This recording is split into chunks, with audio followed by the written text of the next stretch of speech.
Welcome back to another Drawn West podcast episode. I'm your host, Brian Krebs, and tonight we've got Stieg Phillips from Muley Maniacs on the podcast. Stieg, I would say, has become a good friend, crazy enough as it sounds for being all the way across the country. But we've been going back and forth. We've been talking, we've been texting, doing phone calls on ideas and cool stuff that you've got going on in your life. And something kind of hit the radar a while ago that we've been kind of holding close to the vest, and we're going to share some very crazy stories from your fall last year. So I'm excited for it. Welcome to the podcast, Stieg. Yeah, thank you. I'm glad to be here. Yeah. Excited that this is finally going. I got to imagine, and listeners are going to know why by the end of this episode, but I got to imagine you've just been like shaking at the cage door, like about this. Just like it's a crazy story. I'm sure you're frustrated with how things have gone since, and just like I just got to let it out. Like I just got to tell someone.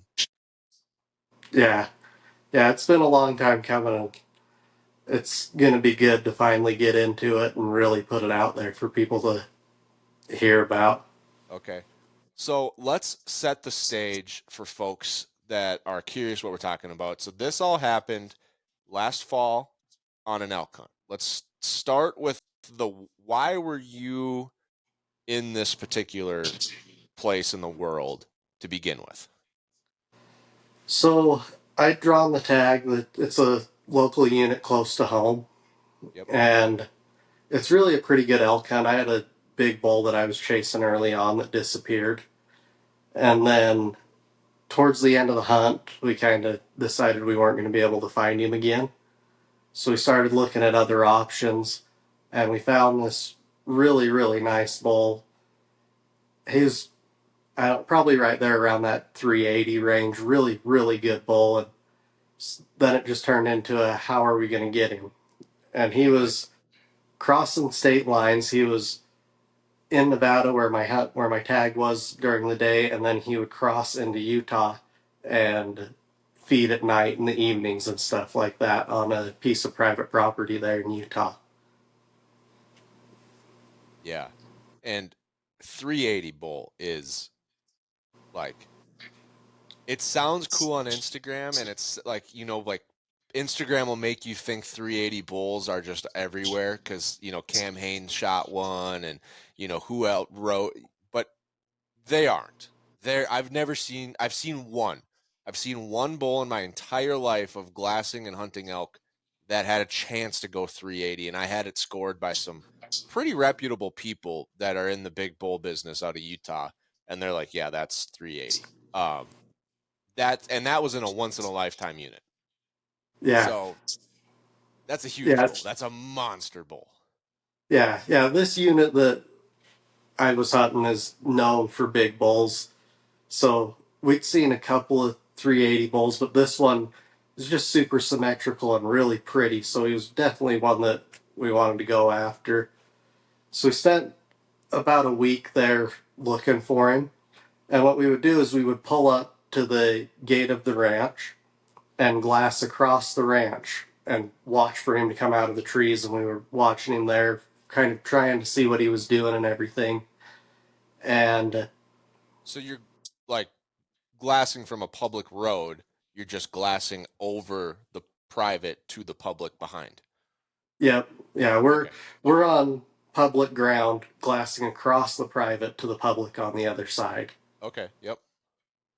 And there was a few times we had a couple of interactions with the property owner before that I wouldn't say were bad, but I wouldn't say they were really great. Like Yeah. we asked him, like, can we cross the property to get back there to hunt that bull? Because our only other option was about a 3 mile hike. Yeah. And he just flat out told us no, he didn't want us crossing his property, which is fine. He has every right to that. And we were fine with it. We just decided we'd hike around. Right. So that's what we ended up doing. The one night is let's see, it was the second to last day of the hunt. We went around on this little 2-track and we hiked 3 miles back in there, me and a buddy. I had my entire family, my parents, my wife, my daughter, my brother-in-law, sister, my niece, everybody down at the gate watching for the bull to come out.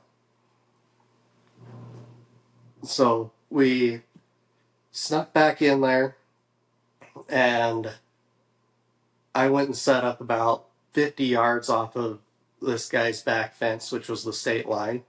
Yep. And the plan was we knew which drainage the bull would come down. Every night he came down the same drainage. So the plan was we were going to wait for him to come out of the trees, and I was going to start up that drainage as he was coming down and try and meet him in the middle and get a shot somewhere.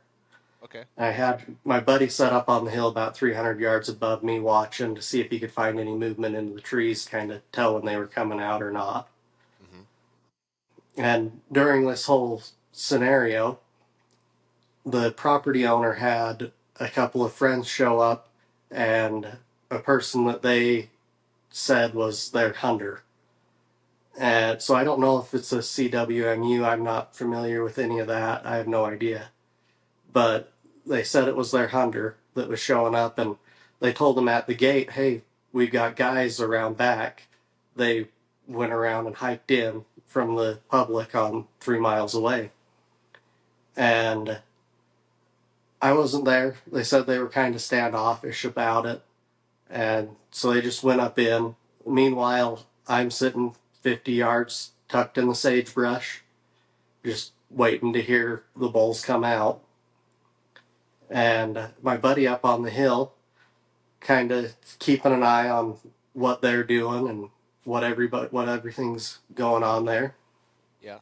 And they get up to the cabin and start drinking and hanging out, and then they come pulling over in their side by side about 100 yards from me and get out and start blasting shotguns, shooting fish in their pond, just shooting random all over the place. So I stood up to video them, thinking this is absolutely ridiculous. And when I stood up to video them, about 20, 30 seconds into my video, you see one of them points at me. So I went, okay, I'm going to get back down now. I'm standing in the wide open sagebrush. So I got back down, and then the shots started coming towards me at that point. Granted, So I you didn't know there stood was. up to let them know, like, hey, I'm over here. Don't shoot me. Yeah, And well, then I they stood pull. up.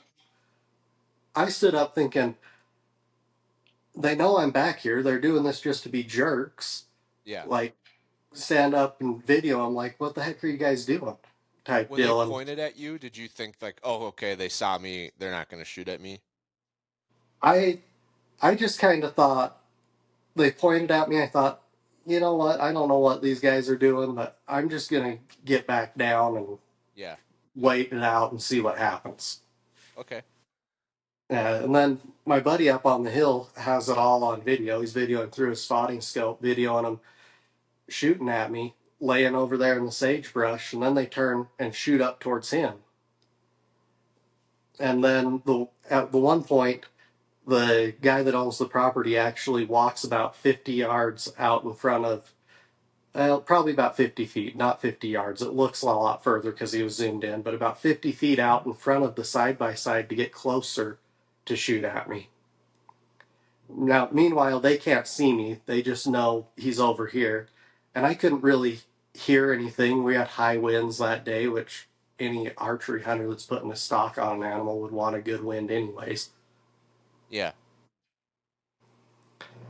Yeah, so this went on for about 20 minutes while we were tucked there, and then they stopped shooting, and the family down at the gate came on the radio and said, you might as well just get out of there. They couldn't see anything that was going on. They were behind a dike. And so I snuck back up through the trees up to where my buddy was, and we started out and just headed out the same way that we were. I didn't know that they were shooting in my direction until I got up there and was talking to my buddy. Oh, so you just thought they're shooting, but he in the spotting scope could like see where they were pointing. Yeah, yeah, he could see exactly where they were pointing and shooting at, and I had no idea because I was tucked in the brush. Luckily, I was, or they probably would have hit me. And what were they, to your best guess, what were they shooting with? They were shooting shotguns. At one point in time, the one guy pulled out a handgun. This is the part that really irritated me. He pulled out a handgun and turned and started firing it towards the gate. Which, granted, the gate is 1,000 yards away, but my entire family is down there at that gate. My 1-year-old daughter was down there at that gate. Right. And 1,000 yards is a long ways, but if you arc a handgun, I mean, they they will go a long ways. Yeah, I mean, it's definitely possible for a bullet to travel that far out of the handgun. Yeah. So yeah, so we just hiked out, not really knowing what was going on. Got back to camp and come to find out these guys had gone around and the one guy had exposed himself to pee in front of everybody at the gate and just all kinds of stupid, ridiculous stuff. And it was really kind of like a are you kidding me moment. I have my whole family there. We've got this bull patterned. He's coming out of the trees. Tonight's the night that I'm going to kill this bull. And this is what they decide to pull just because they didn't want me killing the bull. That is crazy. It's so, I mean, I just don't even know where to start. So getting shot at because you're hunting a public land bull. Yeah. Yeah, just getting shot at because I'm hunting the bull on public land and they want to kill it on their private property with their hunter. Well, how are they going to kill it on private property with their hunter when they're blasting guns right where the bull's trying to cross? I mean, he's not obviously going to come. I feel like it was one of those things where it was they have all day every day and I have to go to work on Monday. Yeah. And so the owner of the ranch was one of these guys that was shooting as well. Yeah, yep, he was one of them that was out there shooting at me. And so they shoot at you, they shoot at your friend that's videoing above you. They shoot towards your family. He does, I don't know what it's called, public indecency at Yeah, your family. I mean, with an obvious minor. I mean, you have a 1-year-old person there, so I can't imagine that's good in terms of the law. And so the part that gets me is this is also happening across state lines, which seems like it would add a whole nother layer of like seriousness to it. yeah, yeah. So at one point, I had talked to both of the sheriff's departments on each side of the state line for the counties there. Uh, Went over some stuff, and they basically just decided there was insufficient evidence. You So couldn't let's back up. prove. Once you got out and you had all like your buddies like, dude, they were shooting at you and then they shot at your family and did all this stuff. What did you do like right then in that moment? Like who did you call the game warden? Did you call a law enforcement officer? What was like the very first thing that you did? Because this is like a crazy situation. So, very first department that was contacted was the Utah DNR. So we had a buddy out there with us that had a mobile Starlink. And so as soon as they started shooting, he called him in for just messing up a hunt for a, what do they call it? Hunter harassment laws. Hunter harassment charges. Yeah. And so we had a Utah DNR game warden on the phone while the gunshots were going off. That he could hear the gunshots. We're in this little bowl, it's echoing through the whole bowl. And so that was the very first person that we contacted. As soon as I got back to camp, contacted the Nevada Sheriff's Department and filed a complaint as soon as I got phone service, as soon as I got back to camp. And then I, it gets all crazy from that point on, dealing with the law enforcement side of things on it. And If I'm going to be So completely honest with you, it's kind of put a bitter taste in my mouth towards law enforcement agencies and how they operate with things like this. It's yeah. So what did Utah the first call, the Utah game warden, what was the takeaway when you're like, "Hey, I'm hunting and there's guys shooting at me?" so I wasn't there. He called me actually 2 days later, and it sounded like they were possibly going to press charges, but that was the one and only time I've heard from him. Okay. No, actually, I take that back. I had called him a couple of months later about it. And he was just like, "Yeah, it didn't go anywhere." He just he just kind of acted the same, like, yeah, we're gonna do something about it, but nothing is in a year. Nothing has come of it. So he was on your side of like this is a problem. Like he believed it was an issue, but just nothing has happened. Yep, exactly. Okay. So nothing really going on there. How about so then Nevada's sheriff's department, when you contacted them, what was their take on the situation? Theirs was kind of the same thing. Like, this is ridiculous. We need to do something about it. They had us get all of our evidence together, all of our uh, witness statements together for them, and send over to them. And then I just never heard anything.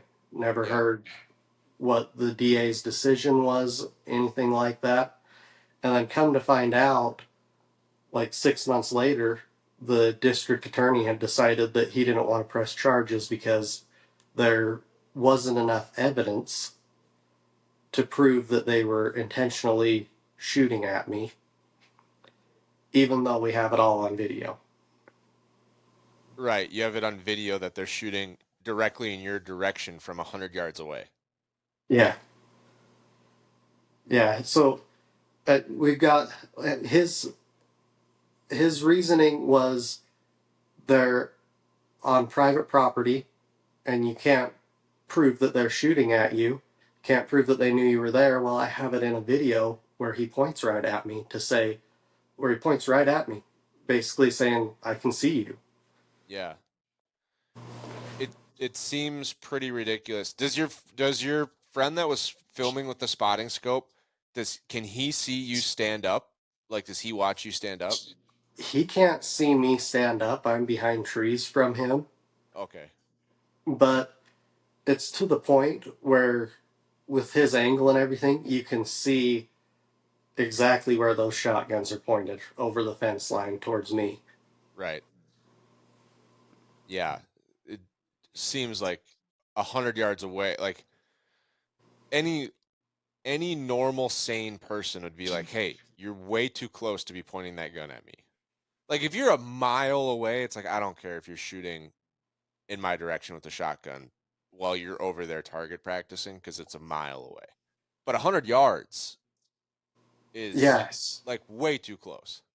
Yeah, 100 yards, and who knows what they were shooting. That's what I told my friends and stuff before is like, yeah, I get it, shotguns. Who knows what they're shooting? I've shot Well, coyotes at 100 yards with number 4 lead shot. I shoot. I've shot deer with my slug gun well beyond 100 yards. My Yeah, dad shot a buck last year at 175. yeah. It's not any less life endangering because they're shotguns. Right. No, I mean, it's way too close. I'm a firearm safety instructor, and if someone said like, "Hey, do you think it's okay for me to shoot 8 shot at my buddy at 100 yards?" I'm like, "No, are you nuts? Like you fail instantly. Like just by asking that question, you fail. I'm not Yeah, passing you." Um, so Nevada's game warden, or sorry, Nevada's sheriff seemed up in arms about it, but like I could see how the Nevada district attorney might not be able to even prosecute a Utah person committing a crime in Utah. I could see them saying, "Hey, I'm on your side, but you got to talk to Utah."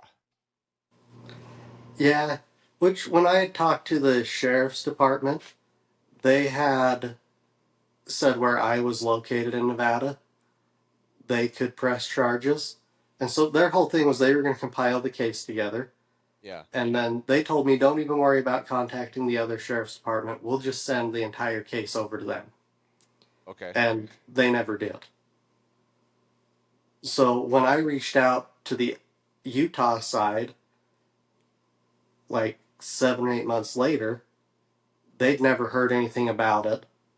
I sent them the case files, and within a matter of days, they'd come back and said they weren't going to press charges for the exact same things. They said it's insufficient evidence, can't prove that you were there, can't prove that they were shooting at you. And we've got all these videos time stamped and everything Well, you have the saying I was video right from there. your phone, right? You have Yeah. don't you have a video from your phone? So doesn't that prove that you were there? Yeah, they can't. Well, see, this is where it kind of irked me a little bit. So the officer told me, we can't prove that they weren't shooting 30 feet to the side of you. Well, that would still be like I don't want to be extra inflammatory, but I feel like there's a pretty sound case that if someone's shooting 30 feet to the side of you, that's like a kind of an act of like terrorism. Like they are trying to scare you. They're, you know what I mean? Like Yeah, I don't understand like to say, "Oh, well, he's probably just shooting to the side of you to scare you away." It's like that's not okay. Like yeah, yeah. At the very least, it's still reckless endangerment to yeah, for even be sure. shooting anywhere close to somebody like that, Yeah, that's wild. especially while they're all drinking. Yeah, I mean, I don't understand the whole drinking and alcohol like over the legal limit or something. So Utah said the same thing. Can't prove it. So, no picture, no proof type basically, which is ridiculous because you had video. Like better than a picture, we have it on video. And they said, "Well, we can't do anything." Yeah, yeah. So right now we're sitting almost a year after, and nobody's willing to do anything about it. And they basically have just said, screw you. You've got to figure out how to deal with it yourself. So, Is this ranch what strikes me maybe is like what's going on in Wyoming right now with the corner crossing, like Iron Bar Holdings, which operates the ranch I can't remember the name of the exact ranch, but it's owned by Iron Bar Holdings, and they keep pressing charges to sue these hunters civilly for what they did to their property, which is nothing. They're absolutely zero damages. But Iron Bar Holdings is owned by a pharmaceutical billionaire out of the Carolinas, right? And so to me, it's kind of like that. It just irks me of like this, you know, very ultra rich person is saying, no, this is all mine because I own land next to it. That elk is mine because I own the ranch next to him, it's like that's public. Like you own this, that's public. Is this like one of those situations? Is it a local resident that owns this ranch? Is it a giant mega ranch? Is it a outfitter? Is it public? so it's owned by an individual that is very wealthy.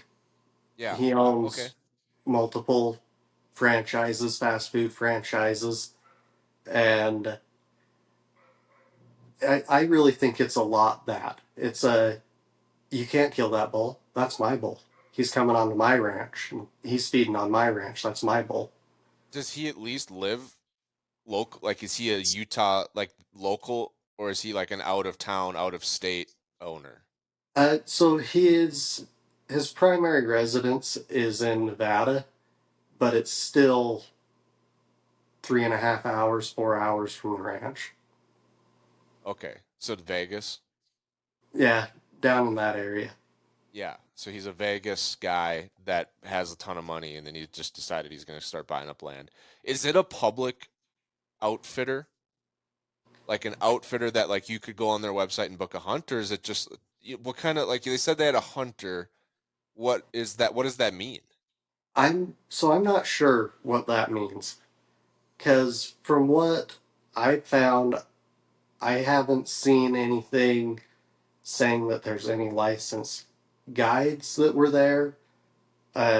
But you don't have to be a licensed guide on public land or on private land. Sorry. So that's why I was saying I don't know if it was a CWMU. The CWMUs are the uh, private properties in Utah that they basically apply to get tags, and then they Yeah. take and can sell these tags for Yeah. people to come and Landowner hunt their tags. ranch. Yeah, Yeah. yeah. So I don't know if it's one of those. His ranch would be big enough to do that, Yeah. but yeah, I'm not real sure. I don't know if it was just somebody they knew that drew a tag in Utah or what. Yeah, that seems like wild. I mean, if it was a public, like if it was an outfitter, like I don't know, Mystic Hills outfitting, I would be like, well, who was it? So no one books with them because who wants to be on that kind of experience? Yeah, yeah, exactly. Like, That's hey, I sit it's there and I ten look thousand at it. dollars, but every now and then we get a hunter on public, so you might have to like shoot at them. Yeah, And I'm like, that, what are you talking about? I'm not doing that. that's I look at it and I think, what was their hunter thinking during all of this? Which he never in the video. It never shows him shooting at either one of us. So I don't know that he ever did. Oh, you could But tell which one was the hunter? oh, I knew I know who all three of them are, or who all four of them are. How did you know? So is the video's just clear enough that you can identify them and you just like found them on Facebook? It's clear enough that we could identify who they are, and the other two that aren't the property owner that were his friends that were there are somewhat local. Like, Okay. I don't want to get too much into who they are on it, Yeah. but they're close enough that we have friends that know who they are, type Are deal. you so are you a Nevada resident or a Utah resident? A Nevada resident. Okay, you're a Nevada resident. Gotcha, gotcha. So you personally know who they are, and I completely understand if you don't want to say their names, of course, or anything. But just in the video, because you knew the landowner and you knew who those two people were, you just were like, okay, well, they didn't have tags. The landowner said they had a hunter, so it's got to, by default, it's got to be this other one. Yeah. Yeah. And when they came into the ranch, the two friends were in a side by side Yeah. coming in, and they said the hunter was coming in behind them in the truck. And so we know that those two were neither one of the hunters, and the hunter had to be this fourth guy that we didn't know who he was. And who told you that? That was my family down at the gate. Oh, because they had figured out, but by talking to the landowner at the gate, they had figured out details. Yeah, yeah. They talked to the two friends at the gate. Oh, well, yeah, then you really know who they are. Yeah, yeah. That's when they told them that we were back there hunting that bull. Yeah, it seems like I mean, if you have that in multiple witness statements, it's like we told them they were back there. They came to the fence. They started shooting in our direction. I mean, like that's intent. Like to me, that seems like that would be intent. I'm not a lawyer. I don't want to give anyone legal advice, but it definitely seems like that could be intent. Yeah, yeah. And I've talked to. I have a lawyer that I use for my business stuff, and I've talked to him about it, and he's kind of agreed that it's bullshit what the DAs are telling us. But the only other option we would have would be like a civil suit, and then at the slim chance that a jury decides that to side with the DAs over it, we would just be out a fortune on it. We'd be paying legal fees on both ends. So his advice was it's almost not even worth it to try and go after him on it. Yeah, civilly, I mean that would be. I mean, you could probably take them to small claims court Yeah, because there's and no it's legal like fees. what's the point? And honestly, that's not why I want charges pressed on him. No. It's like the they told me the officer in Utah told me they could probably get some small charge on him, but with guys like this, it's just a slap on the wrist and it doesn't mean anything. And it's like, well, I would love to see a slap on the wrist because But even a slap on the wrist says, hey, this isn't okay. We know that this happened. We're going to be keeping an eye on things and be paying attention to what's going on. yeah, I mean, I'm sure you're not the only person that this person has like done something like this to. Like, you don't just start randomly one day deciding you're going to shoot at a hunter. Yeah, exactly. And my thought is, yeah, we made it out just fine. What happens when somebody doesn't? Yeah, I mean, the pistol thing, like you said, it really irked you. Like, it irks me too. Like, that would, like, you could easily, like, people die all the time in Chicago. I mean, maybe not all the time, but there's stories of like a random person blocks away getting hit by a stray bullet from a gang related violence. Yeah.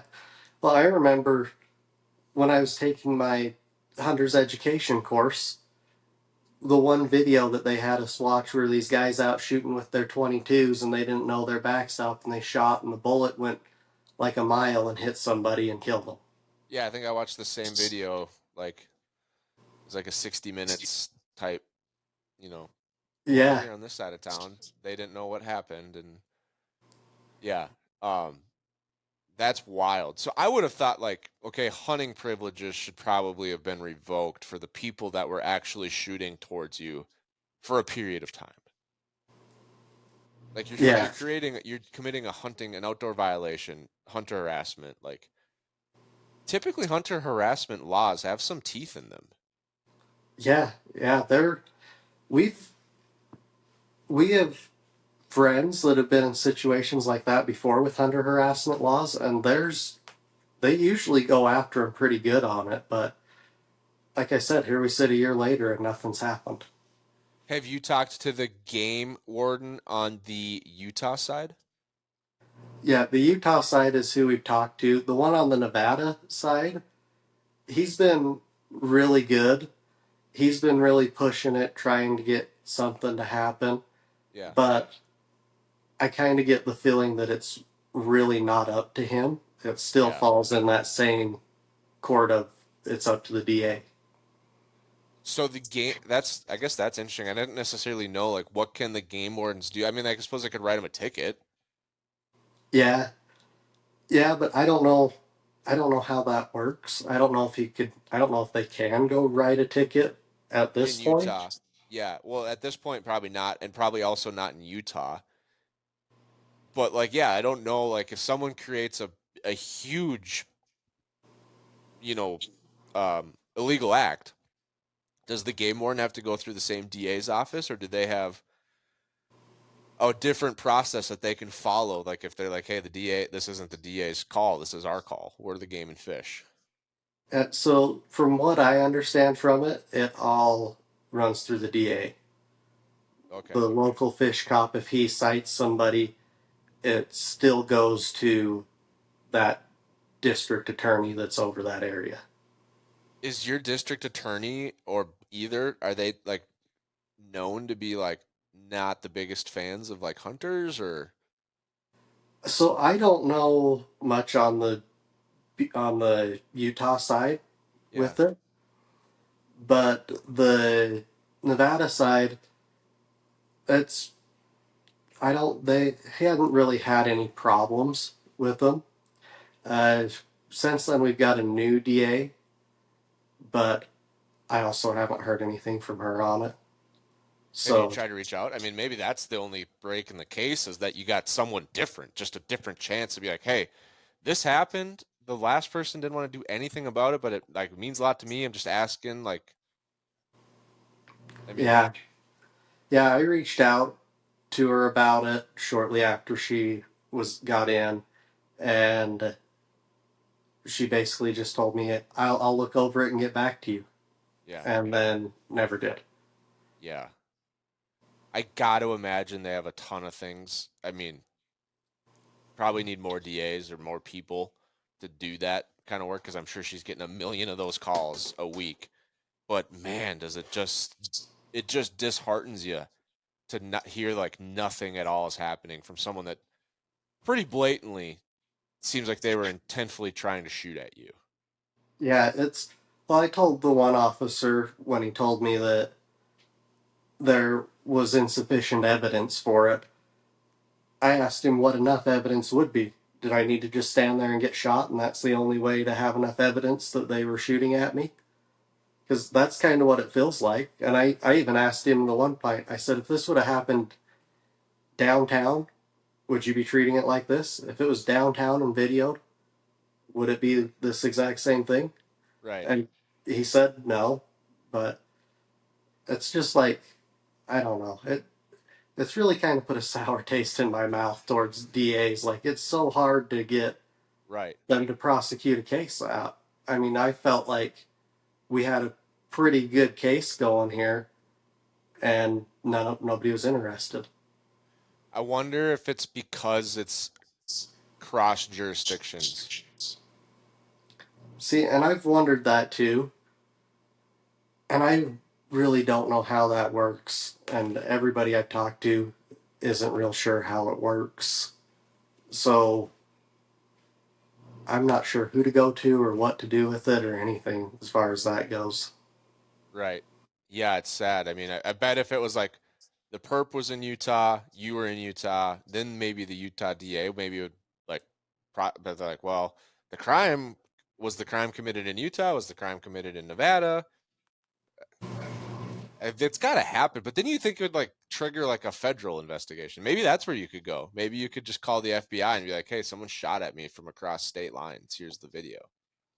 Yeah, yeah, that might be the only way to do it, but I don't know if they, like, just talking to people that know way more about it than me, I don't know if they would even be interested in it because from what I have kind of picked up on is they're not interested unless the case comes from a local sheriff's department to them. Interesting. That is super interesting. I wonder. So obviously, we're telling the story now because you want to get it out there. I wonder if there's any like hunter advocacy groups that would help, like BHA or Rocky Mountain Elk. Yeah, I mean, I'm definitely open if any of these guys have any other ideas or anything like that because I'm about out of ideas. I don't know what else to do with it. You can maybe try the district court. I think you would be in the 10th District Court of Appeals. Yeah, yeah, yeah. We could try to push it that far and see I what mean, typically, happens. I think it has to go from a court up, which is the problem. But they would oversee, I think, both states. Yeah, So yeah, that we part. should. Or you could just put the videos out and be like, that's the guy. I'm Yeah. really tempted, but at the same time, it's in an area that I hunt a lot, Yeah. and I don't want to cause issues. That's the problem. Like, that's such a big problem. Like, retaliation, punishment. Like, somebody did something wrong. Like, they shot at another human being over an animal. Yeah, 380 bull's big, but it's not worth shooting at someone else. And No, there should be a consequence to that. But now you're in a position of like, if I push it too far, they're just gonna make like they're gonna come after me. They're gonna come after maybe they'll shoot at my kids again. Maybe they'll try harder. You never know. Like you're gonna wake up one morning and all the tires on your truck are slashed. Like yeah, yeah. It's not. that's It's not like I'm a hard person to find if you're local. no. You're a very popular person. Like that's the problem. Like not necessarily. It could happen to anyone. Like obviously you know who they are, they know who you are, so they know like they know where you live, you know where they live. Like if you push it, like that's really like I would be like bummed about. Like you wake up and it's like, yeah, tires aren't the end of the world, but it sucks. And you shouldn't get retaliation because they committed a crime. Yeah, yeah, that's I there's been many times where I thought, "Oh, I'd love to put this out there, but at the same time it is right where I'm hunting. I have a deer tag in that same unit this year that I'm going to be hunting here in a couple of weeks. Yeah. Will you hunt that border property anymore? I don't think I'm going to go back there. I don't know. Part of me wants to say yeah cuz I'd love to go in there and kill something and just stick it to them like, look, you guys might have screwed me over this last time, but I made it happen this time. Yeah. But I still don't know that it's somewhere that I'd really want to focus on. Yeah. Maybe just like write it off, shoot a bigger buck on the other side of the unit. Yeah, yeah, that's kind of where I'm at with it. Yeah. So so obviously shooting all the commotion, the bull never came down or never came Yeah, out of the woods. Do you have any insight since you kind of know the people? Like, did they shoot that bull later in the year? I never heard anything, never saw anything on it, Okay. but that doesn't mean that they didn't. Right. Yeah. I was just curious if you knew, like, yeah, they shot it the next week. I just, not that it matters. I was just curious, like, what happened to the bull? Because that is a giant bull. Like, if most of the time, if the bull like that gets shot in your neck of the woods, you would hear about it. Yeah, yeah, generally anymore out here, you hear of just about every bull that gets killed locally. Yeah.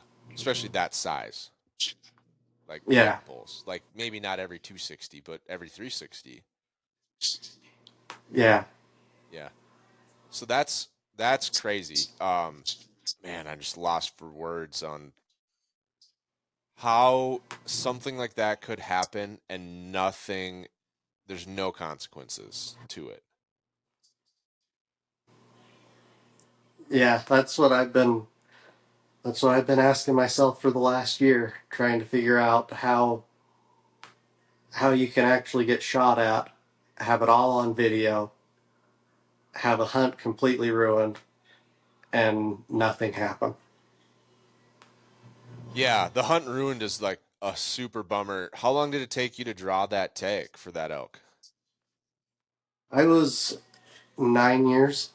9 years of putting in points and applying. And I mean, Yeah, clearly it was second to last day you said of the hunt. Like tough hunt either way, yeah, but very likely could have happened. I mean, you had him on a pattern. yeah, yeah. That's to me.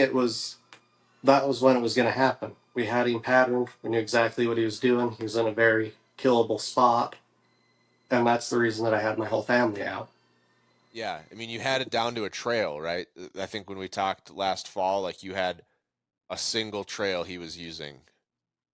Yeah, yeah. Just one. Well, it was a draw. Just one little draw that's like 60 yards across, Yeah. and he was coming down that draw every night. With was he with cows too, or just solo? Yeah, he had about 30 cows with him. Oh wow, that's a lot. Big Yeah, herd. yeah. He had the majority of the cows for that area.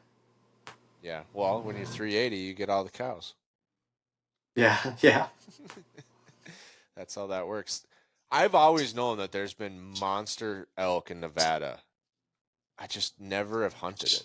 I've never been. It's so far away from Minnesota that, it just doesn't seem like a state to build points in, and it's so long for a non-resident to draw a tag in Nevada. it's very hard. For example, my grandpa, that is a Utah resident, has, see, he's got to have close to 15 points now, and he Yeah, can't draw a tag in Nevada. that's crazy. I wonder if you could build a bunch of points in a bunch of states, and then like once you get to like your grandpa's like 15, then just move over there for a year. draw your tag, then move to Arizona, draw your Arizona, then move back to Utah, draw your Utah tag. That'd be I've good. always said I've always said Arizona does their lifetime license, Yeah. where I've Yeah, if always you said I live want to there move to Arizona for a for one year year, and buy a lifetime license. that would be so worth it. Like to me, like I tell my nephews, like go to college in Arizona for a year, change your residency, buy your lifetime, then go to wherever you want to go. And for the rest of your life, you can be hunting Arizona. You could be hunting, North Rim, mule deer, giant elk. Be great. Yeah, yeah, yeah. But I do agree on the Nevada's kind of a little hidden secret when it comes to the elk. Yeah. It's not really one of the states that you hear big bulls and think of, but Well, it's very much like we've North had some Dakota. pretty stellar bulls. People go like, "Oh, there's Yeah, elk in North Dakota," and you're like, "Dude, there's like the biggest elk in the world are in North Dakota." You don't know about it because they don't give any tags out to non-residents. yeah, exactly. But And for a that's while, the third biggest bull was shot literally 5 miles from where I shot mine, a 437. yeah, that's uh, about an hour north of where I live here is the where they killed the biggest bull that's ever been killed by a woman, and it's 454 something like that. That's crazy. It's just a giant. Did you see the one that was like what 495 in Oregon? I did. What do you think about that? I've heard some mixed opinions on it. I don't know much. I don't know much. I've heard some drama. I've seen drama. I haven't heard drama. I've just seen drama. I don't know. I don't. It sounds like you might know more about it than me. My gut instinct is that it was like a city bowl or something that just finally took too many steps across the public line and like everyone knew about him, but the one guy, I don't know his name, I forget his name, but he just did everything that you needed to do and he stuck with it, and like on the last day of the season that bull messed up and he shot it. Is that what happened? From what I understand, that's what it was. I've been seeing a when it happened, not as much now, but when it happened, I'd seen a lot of stuff, a lot of guys, you know, talking crap about, oh, this thing was eaten in my yard last night and he shot it this morning. Just trying to make it sound like less of an accomplishment. And honestly, my thought on it is, what if I had a 490-inch bull that I could shoot? I would probably do whatever it took to kill it too. I would probably hunt the Yeah. edge of town and wait for him to leave town and shoot him. Yeah, it was certainly an accomplishment to find a bull of that caliber and for it to work, and there's luck and skill. I mean that it's yeah, I think it's an accomplishment. Is it different than finding a 400-inch bull in the backcountry and getting on him where he has got miles and miles and miles to roam and he's not on a tight pattern? It's a different accomplishment. It doesn't mean it's less, it's just different. Yeah. My thought on it was there's a lot of people that are jealous. Oh, well, I'm one of them. Of course I'm jealous. I wish I would have done it. But yeah, I didn't also do the work. I mean, is it Casey Brooks? Is that his name? Yeah, that is him. I have heard that dude just is a killer. Like he knows That's big bulls. He finds them, he puts the work in and he kills them, and like he's killed a lot. Like I also haven't put in that work. So I don't deserve the 490 either. yeah, yeah. That's what I've heard. I've heard that he's killed some really big bulls, but yeah, when he shot it in town, I'd seen a lot of things about people. I don't know if Well, he not shot it really in in town, town. but Yeah, yeah, near town. not real. Yeah, but near town, I saw a lot of people that were complaining about it and stuff, and I just thought, you guys are all just jealous it wasn't you, Yeah. because You it know, wouldn't matter to me if it was a town bull that had been in town all year long. I'd still want to shoot him when he left. I'd oh still shoot yeah. him. 100%. 100%. I'd like that Rocky Mountain, that bull in RMNP a while back with the one that had like 30-inch thirds. Everyone was trying to kill that bull. Uh huh. I remember that bull. Yeah. Died of old age on the park. Yeah, So well, that's crazy. So it sounds like the story's kind of wrapping up on the the hunter harassment, just like it doesn't seem like it's going anywhere. Do you think you're gonna try to do anything further with it, or are you just gonna say, it's a shame there's people like that out there? I I think I'm just gonna. I don't know. I don't know if there's really anything else I really can do. Hmm. I think I'm just gonna put the story out there and just kind of make it known to everybody, and Yeah, hopefully something comes of it. Hopefully somebody out there that knows way more than me will reach out about something. Hopefully it'll put some pressure on some of these DAs to actually do their job and yeah, start trying to push it a little bit more. yeah. I mean, it didn't seem like it was a hard. I don't know. Yeah, it sucks. It definitely sucks that it nothing happened. And just like awareness to people out there to maybe just like keep your head on a swivel. My gosh, like if, like I would have done the same thing as you. There's a 380-inch bull. He's on public. I can walk 3 miles around this. I mean, I did that. I did it for a 350. I was trying to catch a Yeah, 400 that hunt, and I would walk 3 miles for the chance at a 380. I would hunt right up against a private fence. I wouldn't shoot across the fence. I wouldn't walk across the fence. If the bull died on the other side of the fence, my gosh, that would be a headache. I'd have to call the game and fish and all kinds of stuff. But I would follow the laws. But to like hear your story and be like, holy smokes, a landowner would seriously shoot at me to do that if I did that legally. yeah, yeah. Not all That's what I landowners. was. I mean, like for the record, a lot of landowners are awesome people, but man, is it scary to hear that there are some people out there that would shoot at you for that. Yeah, yeah. It's. I just think it's. If there's one thing to learn from it, it's definitely important to know who's in the area, who you're hunting around, Yeah, and just to keep an eye. yeah, You never know what they're going to do.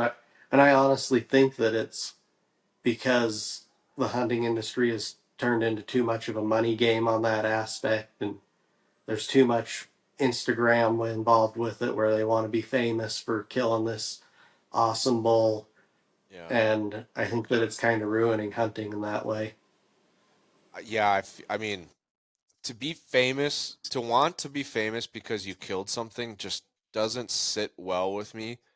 I don't know if I want to be famous, to be honest. But if I was I gonna be definitely well don't. known, what? What'd you say? I definitely don't. Oh yeah. No, I don't know if I want to be famous, but if I was going to be well known for something and I got to pick, I would want to be well known because I helped other people feel that rush of energy when they tag their first elk or their first deer. It's like, I don't want to be famous because Yeah, I killed a big bull. I want to exactly. be well known because I helped other people feel that passion in life. And maybe it's not elk hunting. Yeah, Maybe they just heard me talk about elk hunting and they're like, oh man, that guy really loves that. I got to find something in my life that makes me that excited. And they find basket weaving and that does it for them. Great. I hope you find something in your life that is as exciting for you as elk hunting is for me. That's what I would want to be well yeah, known for. yeah, exactly. Me, I just don't want to be well known. I, Well, that's ironic because you're very well known, Stieg. yeah, yeah. Part of the, I guess, part of owning a tripod company is I've got to do stuff like this where people are going to know who I am and stuff. But that's the hardest part for me with it is I hate being the face. I hate people. Yeah. I can't stand it when I'm at like the Western Hunt Expo and somebody comes up and they're like, "Oh, I'm a huge fan," and it's like, dude, I'm just a normal everyday guy. Yeah. Like I just like to hunt. I just wanted to put some good tripods out in the world. I'm nobody special. Yeah. So, what came first, Muley Maniacs or Kennedy tripods? So Mealy Maniacs came first, So it was in high school. We we would always be out shed hunting or out looking at deer and stuff like that. And that was back when I did want to be famous and popular and stuff. I'd look at these guys like Eric Chesser posting Yeah. stuff, and I'd be like, oh, I want to do that. Yeah. And then over time, it kind of just grew into, well, I built a good following. I need some kind of a product that can better hunters out there that I could sell to them. Yeah. And that's when canopy tripods came around because I noticed the tripod industry had really dropped off on their standards and everything. And so we basically said, hey, why don't we bring back these tripods that we were using, 10 years ago that worked phenomenal? We can use some modern technology, lighten them up, but Yeah. keep them just as stable as they used to be. Yeah, that seems. I mean, I broke a tripod, box store, big brand tripod on our antelope hunt.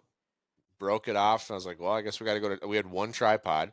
We were going to use it to glass on our spotter, and it was how my wife was practicing and planning to shoot her antelope was off a tripod because it was her first hunt, and I wanted to make sure she was, got all the best chance of success. So I'm like, well, I guess we got to spend a half a day now and go buy a new tripod in the middle of a hunt. So yeah, I understand like tripod quality. Like all these companies can say lifetime warranty all they want, and that's great. But when it breaks on a hunt, you're out. You still got to buy another one. Yeah. I mean, we do a lifetime warranty on ours, but the reason that I do a lifetime warranty is I replace legs maybe twice a year. I Yeah, have one guy that'll break a leg or he'll crack one, and it's usually super extreme circumstances.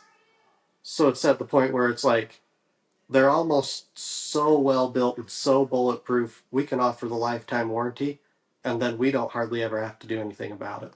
right, right. Yeah, and that's what you really want in a lifetime warranty. It's like this is a lifetime Yeah, warranty because it never breaks. It's not a lifetime warranty because we're okay with replacing it when it breaks. yeah, It's which just I feel not like going is to. where, yeah, which I feel like is where the tripod industry for hunting has kind of gone. It's kind of gone to how light can you build it, and that's the most important thing to everybody. When in reality, you build the tripod lighter, you start cutting corners, you can only go so light before you lose all stability. Yeah, And we're right at that threshold where it's right on the brink of if we go lighter, we don't have any stability. We don't have nearly the durability that we have in them right now. So it's kind of going towards that, in my opinion, is we can shave off 10 ounces and have a lesser product, but it's lighter, so people will want it. yeah. Yeah, that's the one thing. Like you can put ounces on the product page on your website, but there's no spec, there's no number for how long is it actually going to last? How durable is it? You know what I mean? Like, well, this Yeah, one's 8 ounces, this one's 9 ounces. But it's like, yeah, but the 8 ounce one's going to break. yeah, yeah. And I don't know. I'm not a backcountry kind of guy, Yeah, but my philosophy has always been your optics are only as good as your tripod. So why am I going to go buy $1,000 spotting scope and then put it on a little junky tripod while I'm out hunting and have it shake all over the place and me still not know what I'm looking at? yeah. The one that bothered me, and it's partly my fault because I got sand in it and I never cleaned it, and then it just started to wear out. But my movement was so atrocious. Like if I was trying to digiscope and I had to move, it'd be like off, and so I'd have to like take my phone off, refind it, lock it in, and then try to put and then that was all jacked up. So like you know what I mean? Like it was just it was under It was a tripod that was probably being overutilized. I probably had too big of an optic on it, too old, didn't take care of it, and it was just but it, man, is it frustrating when you're trying to use that and you got it squared up perfect, and then you put your phone on it and it bends the spotter down, and now you're off again. Man, is that like it'll drive you crazy. Oh You yeah. don't know what I'm talking Yep. about, Steve, And because in you my only use opinion, good that's one tripods. of I know what you're talking about because I've been there before Yeah, this. It's just like that's part of the problem that I was talking about. It's lighter. And what people don't see is, yeah, light is good. It also costs the company that builds the lightweight tripod a lot less to do it. right. It doesn't matter. It doesn't matter how fancy you think it is and how fancy they try to tell you it is. If it's lighter and smaller, it's generally cheaper to build. Yeah, for sure. Yeah, it's that's interesting. So you got Kennedy tripods, you've got Muley Maniacs. Now, so Muley Maniacs is like a mega brand, I would say, in the hunting space. I mean, it's huge. How much of the content on there? Trying to make it huge. It seems pretty big to me. Um, how much of that content is it all your content, your videos from deer and everything, or is there crowdsourced? Do people send stuff in and you're like, wow, this is a cool video, and you post that? I would say 90% of it is just us, just me and my family. The animals that we find that we video and that we're hunting. There is the rare occasion where somebody will send me something, and it usually ends up like I had a buddy that his great grandpa had killed a buck, and the buck ended up through a whole bunch of different things ended up disappearing. They didn't know where it was. They had this mount, and then all of a sudden it was gone. Like, it was hanging in like a local bar. Then the bar closed down, and the mount disappeared. And so, like stuff like that, I'll share that. It's not my footage, not my stuff, but it's hey, if you've seen this buck, I've got a friend that's looking for it. Oh, sure, sure, So we sure. share some stuff like that. But like all the videos of the animals and everything, that's generally 90% our content. So you basically spend a lot of time looking through spotting scopes. We spend a lot of time out. That's where I'd be right now if I wasn't doing this. Is it still light out there? Geez, it's been dark here for hours. Yeah, yeah, the sun should be just setting right now. That's crazy. Do you, so you, I mean, this is kind of your full time, you're a full time entrepreneur, right? No, so I actually work a full time job as a plumber on top of this. On top of everything else, you're doing that too? Yeah, yeah. Holy smokes. Do you scout every day then? Try to when we're getting close to things, but like right now I should be. I've got 2 weeks before the hunt starts, but it's also harder now with the family and Yeah. kids and stuff. You want to spend time with them and go do things with them, and so it makes it harder to get out there and actually do it. But then again, looking at it, going, I need to get out there because I need that content to keep relevant. Yeah. So it's all it's kind of a juggling game, but it's fun. That's crazy. Well, I'm excited for your fall. I'm excited for your deer hunt. Do you have any bucks that you're excited about that you know of? Well, I guess that's a silly question. Are you willing to share anything about some of the bucks that you're excited about? You got any special ones picked out? I There's a couple of bucks that are on the radar, Yeah. but I don't I don't know. I don't like to hunt with competition.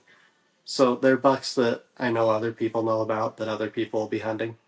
So I really don't want to go hunt them, but Mm, they are there. I could go hunt them. yeah.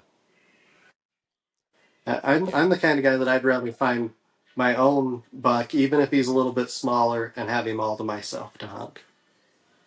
Yeah. And are you doing it all with a bow? Yeah, yeah. This tag is just an archery tag. So got to find him and then got to make sure he's in the right spot for a stock and then you go in.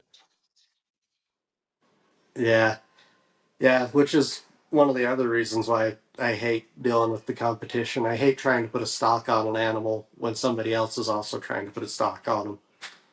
So yeah, that doesn't seem fun. Like you're racing and then you're both going to go too fast and then you're going to bump them. Yeah, yeah. To me, it's almost like if somebody else is hunting a if I've got a 200-inch deer found and somebody else is in there every day and they're just as persistent as I am, I'm almost just going to say, fine, you hunt him, I'll go find a different one. Yeah. Yeah, a lot more fun that way, a lot more enjoyable that way. Yeah, yeah, to me, I'd rather just have it to myself and be hunting somewhere that I like area wise. Yeah.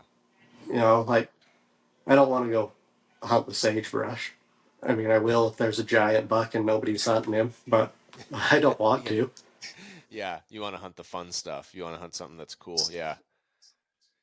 I mean, that's what hunting is. It's finding how you want to do it. Like you probably think I'm ridiculous, but I love looking at our farms. It's completely different here. We own 40, 80, 180 acres for whitetail hunting. And I love putting in a food plot and cutting out brush and it looks perfect and it's growing. Like right today I was walking through our food plot, checking germination and sitting there and waiting for that buck that I've had on camera to come into the setup. And that's how I love it. I love it that way. I want to hunt that way. And you could be like, that seems silly. Why don't you just go find a giant and walk up to him and shoot him? You know what I mean? And it's like that's how you love to hunt. It's all about like just doing it the way you want. And some people are like, I don't care. I want the biggest buck possible. I will foot race others to get there. I guess if that's the way you like it, go for it. But I mean, you're the same way as I am. Like, it's just not, that's not how I enjoy it. I enjoy just taking your time. Hey, folks, if you're listening to this live, we are doing a Mathews Lift X giveaway, and this week's code word is insider, as in the Go Hunt Insider service where you get access to all of the best information possible. Check the links in our show notes to go check out Insider. But that is the code for this week, Insider. So send that in an email to Brian at Get Drawn West to get your bonus entries. And if you have no idea what I'm talking about, you got to get yourself signed up to win a brand new Mathews Lift X. We are letting the winner pick either the 29.5 or the 33, whichever model you want. You're going to get to pick if you're left-handed or right-handed. You're going to get to pick what color bow you want. And if you do all of the bonus options that are over on our website, getdrawnwest.com, there's 5 ways you can earn bonus entries. You just heard one of them by sending in the code word. If you share it with your friends, if you give the podcast a 5-star rating and send that in, if you subscribe and send that in, and if you just send us an email when you sign up, you're going to get a "you're in" email. Reply to that email, just tell us which bow you would pick. You're going to get bonus points. All of those are giving you free bonus points. And if you do them all and you win, we're going to let you pick a fully custom string color to go with your brand new Mathews build. So if you haven't got signed up yet, head over to getdrawnwest.com and get signed up for the giveaway. And then email in this week's code word insider to get your 20 extra entries. Now back to the show. Being alone, it's you and the animal. You're not trying to figure out, can I go any faster so I'm not beat by this other person? That's not fun. Yeah, yeah, and I like to have the time to watch him a little bit. You know, to me, that's part of the fun is just the experience of Yeah. there's that buck and just watching him for sometimes I'll watch him for days Yeah. just to see what he's doing. not like knowing where he's going, knowing I could go in on him, but just to watch him, just to live in the moment and experience it and keep hunting. I mean, that's ninety Yeah. percent of what it is. Yeah. To me, Yeah. my You've got worst that. hunt would be the day that I tag out on opening day. Yeah. You've definitely got that benefit of being the local that has that season, the whole season, which is, I mean, kind of honestly, it's a little bit different than what the the Drawn West brand is really built around. Kind of the opposite of that, because when you don't have that time, it really becomes challenging. Like if you had 7 days or 5 days, man, that's a lot of pressure to like. I mean, you can't cover the whole unit twice, double checking for all the bucks, and then pick the one you. I mean, you're out of time. Your hunt's over. You know what I mean? Like that. Yeah, And it kind of just goes to what you're saying. Like it is nice to have that time to be patient, to do it the way you want to do it, which is why when you travel to other places, it's so hard.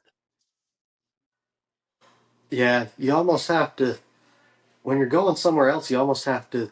There's a lot of. I've been thinking about this because you told me that this was the kind of what you wanted to do with the Drawn West thing, and I've been thinking about it and thinking like, how would I do that if I had 7 days, was going somewhere? I haven't been lucky enough to draw an out of state tag yet. I've got points built up everywhere out west, but haven't been lucky enough to draw. So I've been trying to figure out like what would I do, and I honestly don't really know. I have no idea. I guess if it were me, I would try and find some people there that could point me in a good direction and just go for it. Yeah. Yeah, it is hard, and you have to approach it differently, and you can't, you can't spend. It's hard. I mean, you can do a lot of things, and I don't want to say you can't, because someone will say, well, that's how I did it, but it's hard to be patient and look at every single animal. Now, we did an antelope hunt, and we gave ourselves, we had 10 days for an antelope hunt, which is a long time. And then the first 2 days, we didn't really put any stocks on. We were just checking out areas. We were just looking for spots, public, checking out bucks. And then day 3, we started saying, all right, we know what's here, and we're going to start stocking bucks that, are at a certain size. Right. And that's fun. It's really fun to be able to do that. But when you're on an elk hunt in a different state, there's no, hey, let's go look at every bull and then pick the one we want to go after for the average person. It's shoot the first legal bull that comes in, because it's probably going to be your only legal bull when you're hunting public land and you got 5 days. Yeah, yeah. See, and out here, I kind of feel a lot the same. Our elk herds in Nevada right now are insane. Last year, my hunt was, let's see, so it was August 25th to September 16th, so I was 10 days shy of a month, basically. And there's no way I could have looked at every bull in that Yeah. unit like that. It just happens that since I'm local, I knew where I wanted to check, and you hit those spots, and lo Right. and behold, I turned up a big bull. Yeah. The better the unit you can draw, the more you generally can look at a few animals. Right? So, for example, my once in a lifetime North Dakota tag, I looked at a lot of elk. It was also a once in a lifetime tag, and it was 4 hours from home, but it was in my state. So I could go out every weekend, and I scouted a lot, and I looked at a lot of bulls, but there wasn't any other hunters, and I had a lot of time. Like I had 3 months to shoot that elk. And so I looked at a lot Yeah, of bulls, and I've shot a 354, right? I drew um, a 5 point unit in Colorado. I got to look at a couple. I passed a couple raghorns, and I shot the first like semi-mature bull, probably a 4 or 5 year old bull, on a public land 5 point unit in Colorado. If you get a 20 yeah, point unit in Utah, you're going to look at a lot of bulls, right? I mean, yeah, but it took you 20 years to draw that tag.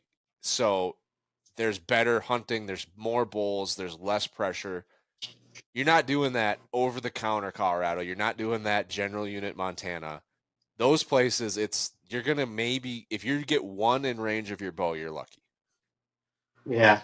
And if you're doing more than Yeah. that, you are a really good hunter. I'm just gonna say that. If you're consistently getting many bulls in range on over the counter and general units on public land in the West, you're doing something right.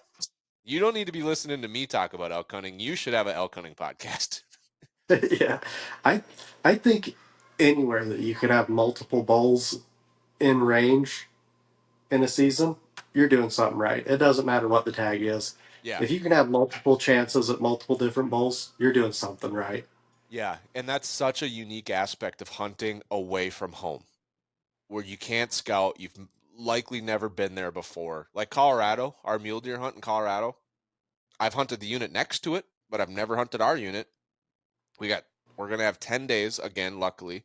So we're going to have some time, but we got to get out there. We got to figure out where to camp. We got to set up. We got to start finding we check out road. This road's closed. Oh, this isn't access. This access isn't available. You're going to spend a day or two just figuring out your bearings. Then you're going to start hunting. You're going to spend another day or two trying to find deer.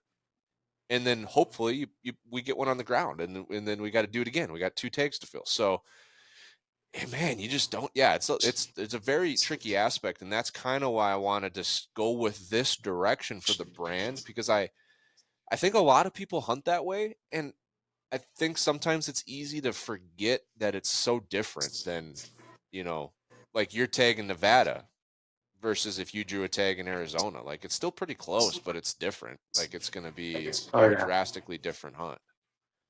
Yeah. I honestly right now I would feel bad for anybody that drew a deer tag out here and had 7 days to make it happen and had never been here before.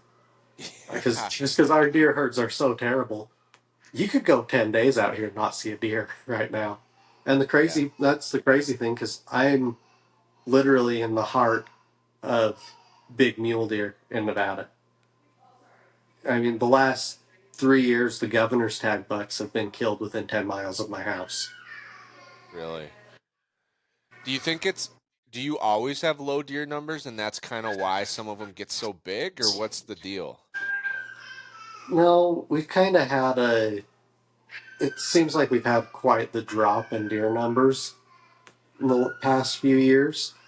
I think we went through a major drought period. Okay. And I know across the state line in Utah, they had a few cases of deer that were getting blue tongue. Oh, I It hasn't been put out that we have had deer that have had blue tongue over here, but it wouldn't surprise me. yeah. Okay. So our numbers are way down, and I don't know.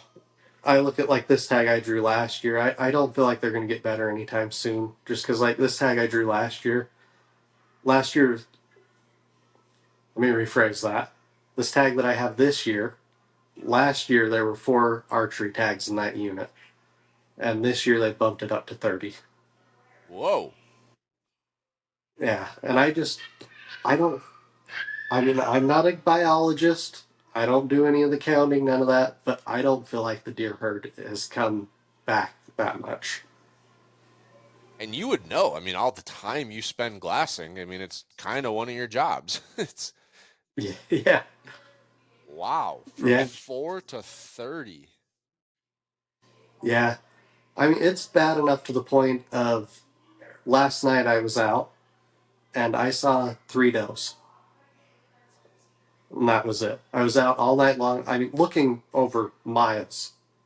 Like when I glass, the one bull that I glassed up last night, he was 2.5 miles as the crow flies from me, Wow. and I can see that all the way around me. And in all of that country, I'm finding 3 does, and that's it. Yeah, that is pretty bad. Yeah. So it's just kind of rough out here right now. Yeah. Well, I hope your deer numbers start to come back for sure. I mean, it's got to be hard to fill a 9-point tag. Well, that was your elk tag. How many points did you have to spend to draw your mule deer tag in that unit? I was 5 points for it. What do you do when you don't have points then? We have enough family members and friends that draw tags that we just go hunting with them. And the nice thing with Nevada, I don't know much about how other states do it for their residents. I know Utah because I've got family in Utah and stuff. So in Utah, you can put in for your deer, and then you can pick one limited tag. So you can put in for like limited deer, limited elk, or I don't even remember what the others are. Limited antelope, Yeah, or your once in a lifetime tags. So they can't put in for all of it. They can only put in for limited deer or limited elk. right. In Nevada, I can put in for everything. Yeah. Utah's the So only we one that does that. are they?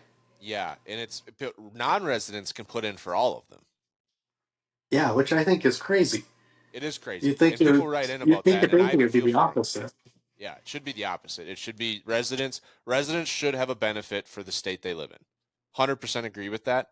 Sometimes I don't think it should be like 50 times cheaper to get it, like in Montana's resident elk tag is $20 and mine is 1,000. That's a little Yeah. aggressive, but no, you should have a benefit. It should be the other way around. So you can put in for like general deer. Can you get a general deer tag in Nevada every year? No. So Nevada doesn't have a limited. Oh, Uh, there's no limited units in Nevada, so it's all just a general hunt. gotcha. Gotcha. But we put in for I put in for deer. Well, not elk now. I've got a 7 year wait period, but I can put in for deer, elk, antelope, spike elk, cow elk, mountain goats, uh, Rocky Mountain bighorns, California desert bighorns. So we put in for everything and grow points in everything. And then Yeah. about every year, somebody in the family or one of our friends ends up drawing a tag, so we get to go hunting with them. Yeah, that's crazy. I mean, I get it, and that's just the way it is, and you're probably like, it's normal. Since I've been 12 years old, I have never not had a Minnesota deer license. Yeah, I've yeah, lived in North Dakota, and I still had a Minnesota deer license. Like you go to the gas station and you buy it. yeah. Well, from what I from my friends that I've talked to that live kind of back in your neck of the woods, the deer numbers are just insane back there. Well, compared to yours, yes. I mean, I probably had 3 does in my backyard tonight. Yeah, yeah, Yeah. The yeah. So deer, like, I could have tagged out every single year I've ever hunted, starting at 12. Actually, the 12, I didn't see a deer that I could have shot because I would have shot any deer when I was 12. Starting at 13, when I shot my first deer, the trick is with private land, start getting picky fast. And so I've passed a lot of deer. But like an average season bow hunting, I will probably have 50 deer within range, bow and gun season a year. And, I just pass a lot of does, pass some younger bucks, trying to get them to grow. I love watching them. So yeah, we have pretty strong, healthy deer populations in Minnesota right now.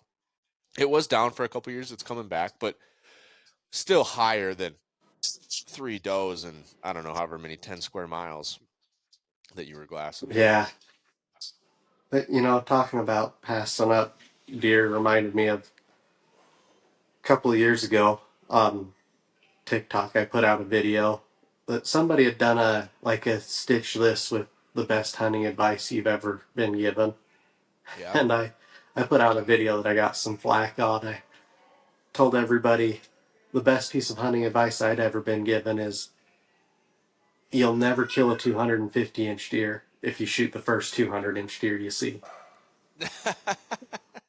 and, and so of course, I got a whole bunch of people mad at me, and I had to go on and make another video explaining like that's not it was exactly what I'm yeah, saying. it was I'm jokes. saying if you shoot the first 2 point that runs across the road, you're never going to shoot a 4 point. Yeah. Yeah, I suppose everyone took it literally that like I'm not passing a 200-inch deer. Are you nuts? Yeah. It's like no, I'm not saying I'm passing that. I'm saying that's a good example. If you shoot a 2 point, you're never going to kill a 4 point. Yeah. Yeah, I'm excited. I'm excited for fall. I hope you have a less stressful fall this year, Stieg. I really do. I hope you shoot a giant buck and have zero bad interactions with other hunters. And it'd be nice to see that. Yeah, hopefully, Yeah. hopefully that's how it goes this year. You should do an April Fool's one year with your tripods and just have like a bracket, like some gizmo that you try. Like the April Fool's joke is that you're selling tripods for bow hunting now. And you just find a way Yeah, to like mount yeah, your stabilizer to it and people think it's real. yeah. I've seen stuff like that around where guys are using dead rests on their bows now. I don't know exactly how well they work, but I've seen it. Yeah. Yeah. So, well, for anyone that needs a tripod, go ahead check out Kennedy tripods before season. Yeah, MuleyManiacs.com. Muley Maniacs. That's where, and it's so they'll find it's CANATI. Yep. CANATY over on MuleyManiacs.com. Some super sweet tripods. And Yeah, get one before season starts. yeah. Best one you'll ever use. Best one. Last one, probably. Definitely gonna be the last one. I actually use tripods out of our box blinds whitetail hunting, as crazy as that sounds. But we get I mean, Yep. this I don't know. Have you ever seen how we whitetail hunt, Stieg? I've heard guys talk about it, but I've never really seen it. Oh man, give me 1 second here.